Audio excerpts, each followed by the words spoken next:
വിജയ് അണ്ണൻ്റെ അവസാന പടമായിട്ടുള്ള ജനനായകൻ ഇന്നാണ് പോയി കണ്ടത്. ടിക്കറ്റ് കിട്ടിയില്ല. പിന്നെ ഇത് കാണണോ വേണ്ടയോ, തിയേറ്ററിൽ പോകണോ വേണ്ടയോ എന്നൊക്കെ ഒരു ഡൗട്ട് ഉണ്ടായിരുന്നു. എന്നാലും വിജയുടെ അവസാന സിനിമ എന്ന് പറയുമ്പോൾ അത് അവസാനമായിട്ട് ആ ഒരു സ്വാഗും ഡാൻസും ഒക്കെ കാണണമെന്ന് ആഗ്രഹമുള്ളതുകൊണ്ട് പോയതാണ്. നിങ്ങൾ ആരും ഈ സിനിമ കാണാത്ത ആരെങ്കിലും ഉണ്ടെങ്കിൽ, അതായത് തിയേറ്ററിൽ പോയി കാണാത്ത ആരെങ്കിലും ഉണ്ടെങ്കിൽ പോവണ്ടെന്നേ ഞാൻ പറയൂ. കാരണം ഇത് സിനിമയല്ല, ഇതൊരു പൊളിറ്റിക്കൽ പ്രൊപ്പഗാൻഡ മാത്രമാണ്. സിനിമയുടെ ഫോർമാറ്റിൽ ഒരു പൊളിറ്റിക്കൽ പ്രൊപ്പഗാൻഡ എന്ന് പറഞ്ഞാൽ ഇത് തുടക്കം തൊട്ട് അവസാനം വരെയും TVK എന്ന് പറയുന്ന ഒരു പാർട്ടി തന്നെയാണ്. വിജയുടെ പേര് തന്നെ TVK എന്നാണ്, തമിഴ് വെട്രി കൊണ്ടാൻ. സോ TVK ആദ്യം തൊട്ടേ നമ്മുടെ മുഖത്തോട്ട് ഇങ്ങനെ അടിച്ച് കാണിക്കുന്നുണ്ട്. അതായത് സട്ടിലായിട്ട് ഒന്നുമില്ല, എല്ലാം നമുക്ക് മനസ്സിലാവാനായിട്ട് MGRനെയും വിജയെയും ഒരു ഒറ്റ ഫ്രെയിമിലാക്കി കാണിച്ചിട്ടുണ്ട്. അങ്ങനെ തന്നെ 2-3 പ്രാവശ്യം കാണിക്കുന്നുണ്ട്. ഇത് രണ്ടും ഒരു പാരലിലാണെന്ന് മനസ്സിലാവാനായിട്ട്.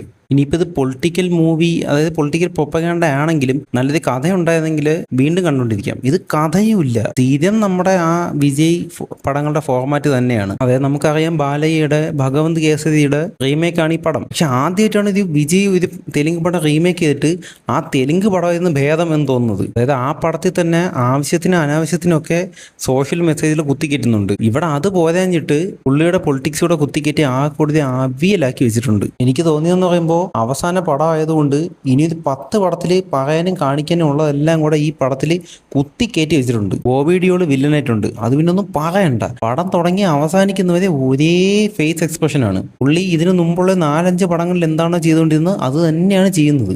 പടം തുടങ്ങി 40 മിനിറ്റ് ആകുമ്പോഴേക്കുമൊക്കെ ബോബി ഡിയോൾ ഒന്ന് ക്യാമറയിലേക്ക് ഇങ്ങനെ തുറച്ചു നോക്കുന്നുണ്ട്. നിനക്കൊന്ന് കണ്ട് മതിയായില്ലടാ, ഇറങ്ങി പോടാന്നുള്ള രീതിയിലാണ് നോക്കുന്നത്. മെയിൻ വില്ലനും പിന്നെ വിജയുടെ അമ്മയായിട്ട് അഭിനയിക്കുന്ന രേവതിക്ക് ഒഴിച്ച് ബാക്കി എല്ലാവർക്കും ഒരു പണിയേ ഉള്ളൂ. നമ്മുടെ TVK അണ്ണനെ പൊക്കി പറഞ്ഞുകൊണ്ടിരിക്കുക. ഇതിൽ പുള്ളി ഒരു അൾട്രാ പ്രോ മാക്സ് രക്ഷകനാണ്. നാട്ടിലുള്ള ആളുകളെ രക്ഷിക്കുന്നു, നാട്ടിൽ പോലീസായിട്ട് രക്ഷിക്കുന്നു, പിന്നെ സ്വന്തം മോളെ രക്ഷിക്കുന്നു. ഹൈലൈറ്റ് പക്ഷേ അവസാനത്തതാണ്. പടം തീരുമ്പോഴത്തേക്കും നാട്ടിലെ മോശം പൊളിറ്റീഷ്യൻസിൽ നിന്നും നാടിനെ മുഴുവൻ രക്ഷിക്കുകയാണ്. പിന്നെ എങ്ങാനും കാണുന്നവർക്കത് മനസ്സിലായില്ലെങ്കിലോ എന്ന് വിചാരിച്ചിട്ട് പുള്ളി തന്നെ അത് പറയുന്നുണ്ട്. അതുപോലെ അണ്ണൻ ഗുഡ് ടച്ചും ബാഡ് ടച്ചും കുട്ടികളെ പഠിപ്പിക്കുന്ന ഒരു സീനുണ്ട്. അതിനൊരു സിറ്റുവേഷൻ ക്രിയേറ്റ് ചെയ്തിരിക്കുന്നത് കണ്ടു കഴിഞ്ഞാൽ നമ്മൾ ചിരിച്ചു പോകും.